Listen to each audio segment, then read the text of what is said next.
Hey guys, so we're gonna get started a little bit earlier this evening because tonight's episode, while it's consulting time and we definitely are going to be interviewing someone this evening, I want to first and foremost just provide a disclaimer that tonight we're going to be talking about domestic violence. And so anytime a topic is potentially be triggering, the appropriate thing to do is to provide resources, right? And so I want to make sure that we will be talking about domestic violence tonight. And so if in fact you have been impacted by domestic violence, the domestic violence hotline number is on the screen. If you feel that you need some support or anything during the time that we're talking, this evening we have an amazing conversation.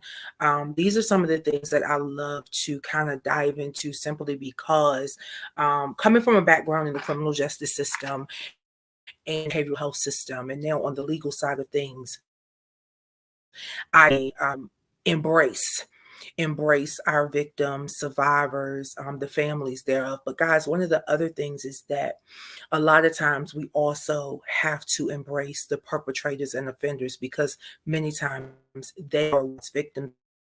And bring up my evening, I want to debunk a couple of things. I want to demystify a couple of things, because I think that before we can really begin to have this conversation, we have to first get rid of some of the myths, right? Some of the myths associated with domestic violence. And so one of the things I want to do is, you see the definition of domestic violence out there, but I want to talk a little bit just briefly about what that can look like: the physical abuse, the emotional abuse, the social abuse, guys, the sexual and economic abuse, because a lot of people don't understand when individuals are controlling your access to money and other resources, or you're being forced to live without money or things to help you sustain your living.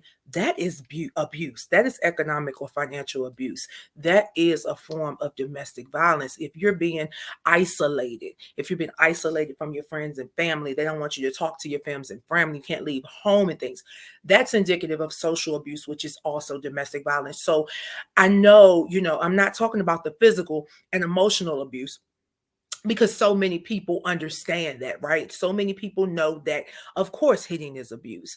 But one of the myths that is commonly thrown out there is that, oh, they're in love. Loving, caring partners do not use violence. Violence can happen in the most loving and caring relationships. Sometimes you have to be really, really careful when you see people who are overly loving and overly caring. And sometimes it looks very, very real. It looks like some of the things that are depicted on television. And because we live in a world where people believe everything they see on TV, and now, fiction, right? Everything has been turned into a reality. These things that, generally speaking, weren't talked about, now they're talked about so much too, we're immune to it. And then one of the other myths that I want to make sure we debunk is that alcohol and stress are to blame for domestic violence.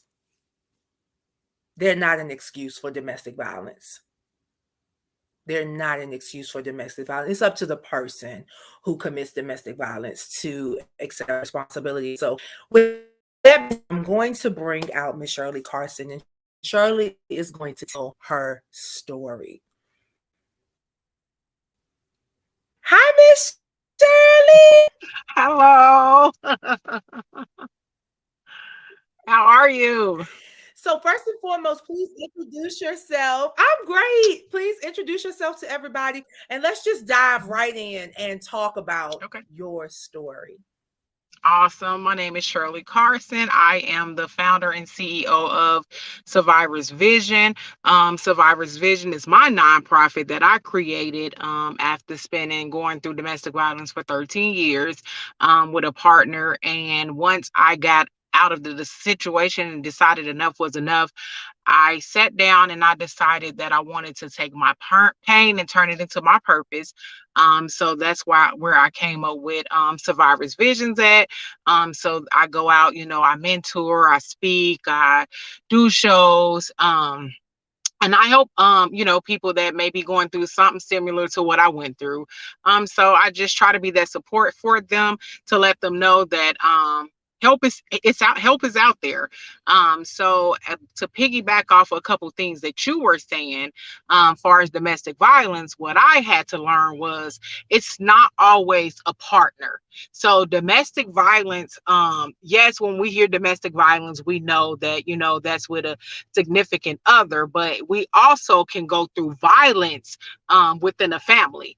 And so that's where mine started at. And so it started as I was a child, getting brought up, raised up in a household where I was that outsider.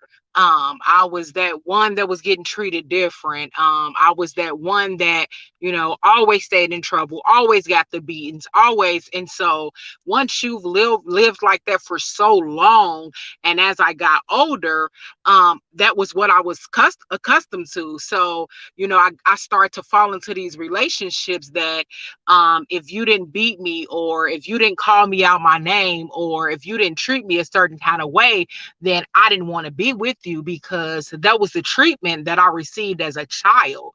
So it wasn't until I did a whole lot of researching and things of that sort, to find out that it wasn't what I was supposed to go through. Like, I shouldn't have even went through that as a child, but as being a child, no better. You're with mom and you're with dad. And so, you automatically thinking like, mom and dad love me, so this is the treatment I will get from my mom and dad, so you're not really knowing any better. And a lot of times I always talk about the situations where they say, one of my biggest things that I hate that us as parents always tell our kids is, what goes on in this house stays in this house. And that should not be the case. That should not be the case. Like, we should not be telling our kids what goes on in this house stays in this house, because that's the reason that so many kids, or so many people are experiencing some of the stuff that they're experiencing, because I'm scared to say something outside of the house, because mom has raised me to be, what goes in my house stays in my house. And I think it's just not right. It's not right. And it's something that we should not be telling our kids, or anybody, for that matter, of what goes, because so in so many words, you're telling me that it's okay to be beaten inside this house, and it's okay for this uncle of mine to be molesting these kids because it's inside this house. So you're telling me that all of this is okay, when it's really not. Then you have kids that's scared to say anything about it, because all they can remember is what goes on in this house stays in this house, and what mom or dad will do to me if I say something, or if I even try to go get help, or things of that sort. One thing I can say, now in this day and age, well, coming up back in my day, CPS wasn't huge at all. I used to go to school with, intentionally showing all my whelps and my bruises, and not covering anything up, because I was crying out for help.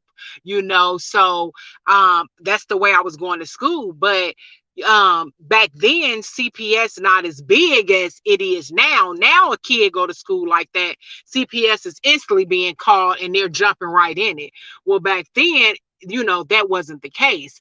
So it was like, you doing all this crying out for help, but it just wasn't how it was back in the day like it is now. And I say now, I think it's so many more resources. Like, it's so many more people out there to help. It's so many more people that's starting to bring domestic violence to the, finally saying something about it, or willing to say something about it now. But it wasn't like that back in the day. So that was one of the reasons that I decided to, like I said, I wanted to take my pain and turn it into my purpose, and to reach out and help people, because it's oftentimes something that's also swept under the rug that, people don't talk about, or people don't, even men, Some of my, me and clients that I work with, those are huge because they have to worry about, oh, am I going to be considered a punk if I speak up, or am I going to be considered this? And this is just what some have told me. Like, I've never said nothing because I felt that nobody would care. Me calling the police on a female, they don't care. They wouldn't care. They'll look at me like, really, but that's not the case. I've had to learn that wasn't the case. So, yeah, so I decided to create my organization. I decided to write my book on domestic violence, and I can't say how many times I've gotten people to reach out, just to even read my book. Like, Miss Shirley, that did something to me. I'm ready to speak up, or I'm ready to tell my story, and that's the purpose behind my organization and everything that I do. If I can help one person, then my job is pretty much done. So. Wow. You touched on a couple of things, guys. And like I said, I like to make sure that I'm constantly, the disclaimer is on the screen for you, but I want to make sure that you understand we are discussing domestic violence. And so, with that being stated, we always must, put the disclaimer up, with information. So, if you or someone close to you, that's watching, if this is a triggering conversation, please by all means step away or utilize the domestic violence hotline number, which is posted for you. You talked about a couple of different things. And so I think that it's important that we do talk about some of the causes and excuses associated with domestic violence, because realistically, that abuse within extended families definitely, in immediate and extended families definitely is a precursor. And I think that one of the things we have to really make sure that we hone in on it and really explain is there's a difference between disciplining a child and abusing a child. And I think that, when it comes to that, those parenting styles, I know one of the things that I always try to get people to understand that, you have those authoritative parents and then you have those authoritarian parents. And those authoritarian parents are the parents that generally are, I'm going to beat your tail if you say anything and it's my way or the highway, versus those more democratic style parents. You might get a little spanking, but you also going to get some understanding as to why this occurred, and when I was listening to your situation, it hurt because I can see and I can hear the children that are dealing with the same thing now that still won't speak up. Because what goes on in this house got combined with prison culture, right? And street culture of no stitching. So now you have a community of people who were taught what goes on in this house, right? Stays in this house, who are raising children that are living by street and prison culture that says no snitching. And what has happened? Our crime rates are through the roof, right? Drug and alcohol abuse, all of those things. And then it all boils down to miscommunications and so many philosophical trends that we have not demystified and debunked in our own communities. And so, Shirley, what are some of the things that you found yourself transitioning through as you became an advocate and a champion for your own well-being? So it was hard. I had a hard time. Honestly, I had a hard time transitioning from even allowing people, even though they wasn't trying to come in my life to hurt me, or they may not have ever even known my story or what I went through, but I found myself having a hard time allowing individuals back into my life, because that was the number one thing in my head. Like, they're only here to hurt me, they're only here for a season, and then it'll all start. Actually, I have my boyfriend that I've been with from since 2011. He always tell me until this day, like, it was so hard to get you. I'm one of those guys that if I want a woman, I'm gonna get her, and that's that. He's like, but you put me through hell and hot water pretty much before you even opened up and allowed anything. So that was a hard transition, and in that area of even starting back trying to date anymore. Also, family, the ones that didn't, my mom ended up passing, but even after that, it's like the ones that, are they genuinely here to help me, or are they here, just to find out whatever is going on? So I mean, those parts of transitioning was kind of hard for me, to all boil down to allowing people to enter into my personal space and my kids' personal space, because even what they went through, although they didn't actually really go through it. They watched me go through it, but it was kind of hard, because at that point I felt that I had put them through so much. So it was like my kids were like, "You can't go, you guys can't go anywhere. You stuck with mom." It was like I took them and didn't want to allow anybody to enter into their lives because of everything that they already had been through and everything that they had already experienced. So I would say, my kids, allowing anybody into either one of our lives was really the biggest step. And then slowly as time went and I, start to see and notice, as things was transitioning over, I had to tell myself, like, it's okay, they are okay. Like, it's okay. The signs now. You know what to look for. You're not seeing these, so it's okay. I had to keep repeatedly telling myself that, in order to open up to, people in general, yeah, to even allow people to, come around in general. So I would say that was like my biggest transitioning part of going into my healing stage, in general. Wow, guys, if you're just checking in, we are talking with author, Mhm. motivational speaker, Yes. domestic violence advocate, Miss Shirley Yes. Carson. And this conversation is so important. And honestly, Mhm. we cannot cover everything we need to cover, right, Mhm. within, 15, 20, 30 minutes. You can't, because domestic violence is one of those things where it begins with, like Miss Shirley said, it begins with the family unit. Mhm. There's some biology to it, and what I need you to understand is domestic violence is a lot like other diseases Mhm. that we may not want to call diseases, but they are, Mhm. like alcoholism, substance abuse, even pedophilia, and things of those, things of that nature. Like, I need you to understand that when we're looking at these things, there is always a pathology associated with it. And I Mhm. think that it's important that it's not an excuse, but we have to define these things Mhm. as they are, because what ends up happening is we begin to treat the behavior and not the trauma. And we have to treat the trauma, because I just Yes. said this earlier. If you go Yeah. outside and you want to get rid of a tree and you just start cutting branches, the tree not going anywhere. You got Yes. to get rid of that root, Yes. that earth. That root Yes. is in the earth. Yes. So, Shirley, I am so happy, right, that Mhm. you're able to talk about this. And I'm so glad that you're able to speak about the fact that this did start in the family. I have a family member that has a lot of, things going on.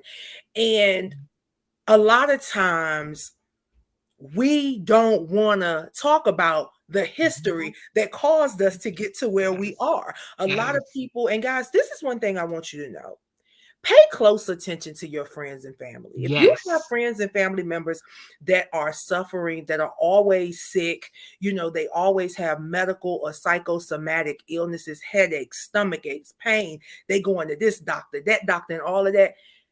Pay attention and Mhm. start to not necessarily ask, because y'all know sometimes I'm just a straight shooter, but ask very direct yet comforting questions, Mhm. because sometimes that is an indicator that there is some deeply seated and rooted abuse that has taken place. It Mhm, may not be taking place now. Guys, people are suffering with anxiety and depression from abuse that happened when they are mhm, 3, 4, and 5 years old and they in their 50s and 60s. Now, I'm telling you, not what somebody told me, what I know. And so I think that we definitely have to pay attention to these things mhm, because domestic violence and all of these other societal ills, they yield so many different things: eating mhm, disorder, other mhm, aggressive behaviors, difficulty with friendships. You know what I'm saying? Like mhm, Shirley said, difficulty forming and maintaining mhm, relationships. mhm, So, I really want you guys to really understand that domestic violence is something that we have to jump mhm, in on. We have to jump in on. We have to stop blaming the victims, but we also have to know that a lot of our predators and offenders were once victims themselves. So it's just a revolving door. It's a revolving door. So Shirley, tell us about this book that we need to be paying attention to and reading. So, I found myself after a lot of my speaking engagements, after a lot of my shows that I record and I do, and finally afterwards, I always open it up for questions and answers. And the number one question I've always gotten answered was, "Are you writing a book?" I'm just like, "You need to write a book. You need to write a book." And I'm just like, So I thought about it and thought about it and I thought about it. And they like most people say, when you're talking, or like you just stated, we can only get so much in during these interviews, or doing these speaking engagements. You only have so much time. So I said, maybe I'm gonna do just that. So I sat down. I got with Lady J, which is my lifesaver. I got with her. I pretty much since her, like, my whole, it was a process. I'm not gonna say it was easy. Everybody say, "Oh, you wrote a book, I want to write one." It's not that easy. It's a lot. So yeah, so I decided to work with her on putting my story out there. And I put it out as as as I knew I would. I warned everybody, like, be careful when you get this book, because it may touch, it may hit some point, it may hit spark something up for other individuals, or it may hit that spot for a lot of people. So, I just let them know, like, it's my story, it's a true story, and just be careful when you go into reading it, because it may bring up some childhood trauma things that you've personally went through, or whatever the case is. So but my whole life story of everything that I went through is in that book. As you stated, it goes from the physical abuse I've went to, the mental, emotional, financial. It hits on all those stages, because abuse can come in different stages, like you were saying. It's not just all the time verbal or physical, or it's financially.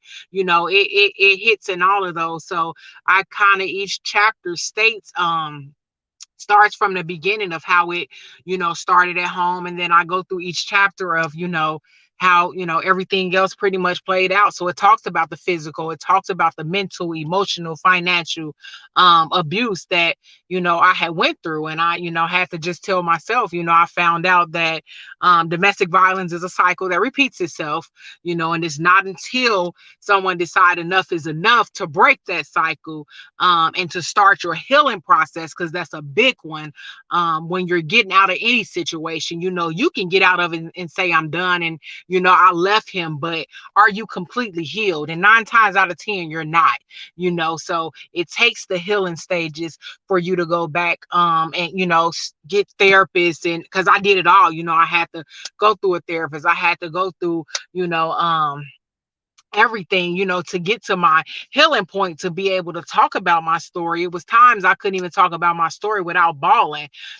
So it's growth and it's healing once you go through all those stages, and to, get to this point. But like you were stating, like, the people that may be sick or always in the hospital or always doing this, that's huge, because we may not look at it, or we may look at it as this person always sick, this person and always is always this. But what I seem to find out is they're actually crying out. Like, they're crying out. We don't know how to take that in, or they don't know any way to do it, and we ignore those signs. But in reality, that's their signs that they're really crying out for help.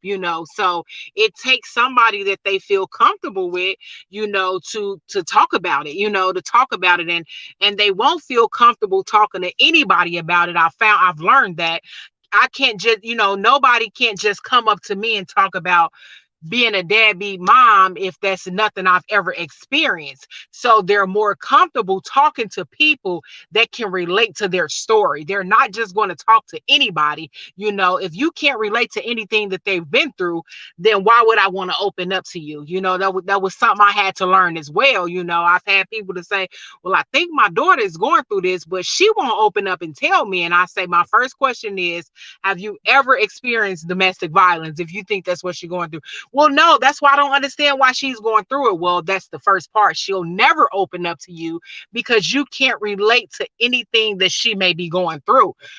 So that's the biggest thing I had to learn as well, is, you can't, people won't open up to you or talk to you if it's nothing that you can relate to, that they're experiencing or been through. But yes, it's definitely a cycle that repeats itself. And at some point, somebody has to break that cycle. Whoo, guys, listen. This conversation is coming back.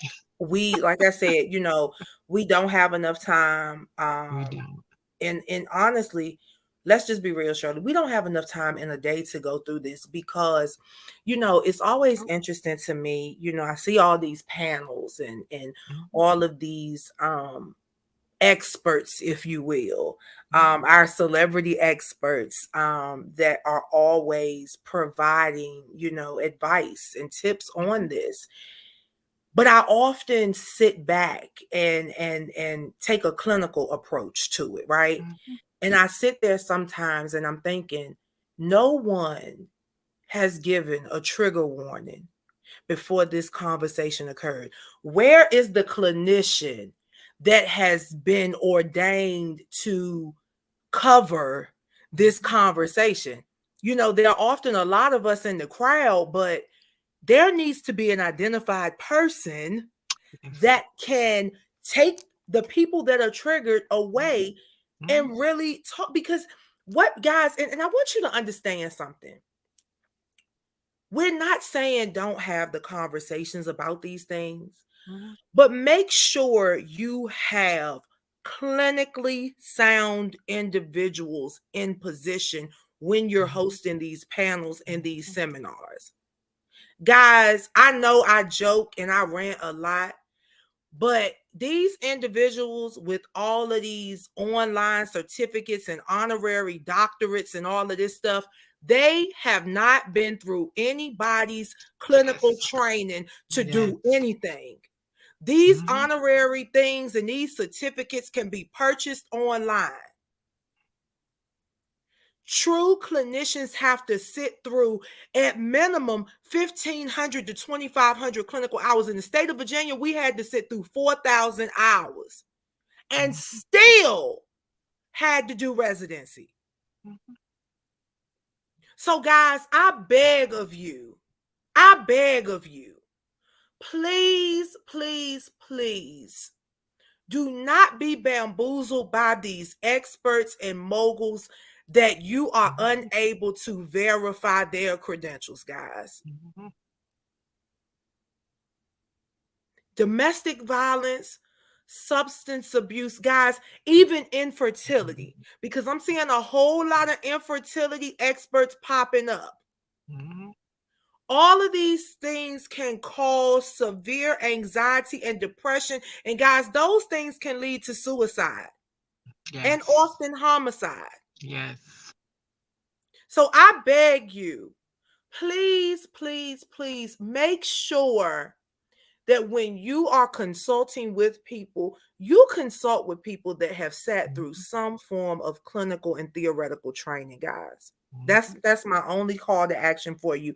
But Miss Shirley, please let everybody know where they can find you on social media and how they can contact you to book you for said events. Yes, ma'am. My social media, I actually have Survivor's Vision. It's actually a page that I have. You're more than welcome to look that up. Like I said, it's just Survivors Visions. And you can follow that. I post a lot of updates on there. I post things that I have going on there. Also, Shirley Carson, just under my social media, I mean, under my personal page, Shirley Carson. That's another place that my page isn't one of those that's just got a lot going on. I'm either posting other people business or I'm posting motivational quotes for the day for people, just to motivate them. So you can also follow me on there, and that's Shirley Carson.